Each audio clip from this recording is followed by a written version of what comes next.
కేసీఆర్ గారే వేరు, రేవంత్ రెడ్డి గారే వేరు. వాళ్ళ దూరదర్శన్ రిపోర్టరు ఆడ టెలికాస్ట్ కవరేజ్ కోసం పోతే ఆయన చంపేశారు నక్సలైట్లు. మరి ఆ కేసీఆర్ గారు ఎందుకు మాట్లాడలే, ఈ సంఘాలు ఎందుకు మాట్లాడలే, రేవంత్ రెడ్డి ఎందుకు మాట్లాడలే?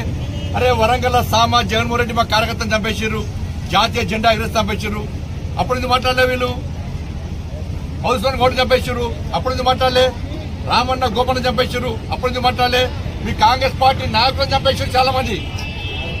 శ్రీపారావు గారు అజాత శత్రువు శ్రీపారావు గారిని చంపేస్తే వాళ్ళ కాంగ్రెస్ పార్టీ నాయకులను చంపేశారు.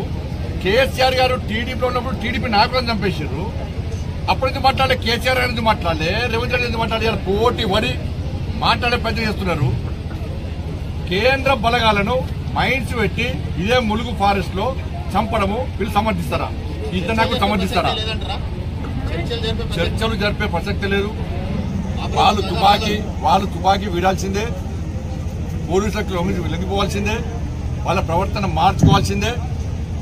అది నిషేధిత సంస్థ, ఆ సంస్థతో చర్చ జరిపే సందర్భమే రాదు. ఈ సంఘాల నాయకులు కూడా వాళ్ళు చేసినటువంటి అరాచకాలకు వీళ్ళు ఇందులో ఎందుకు స్పందించారో సమాజం. Thank you.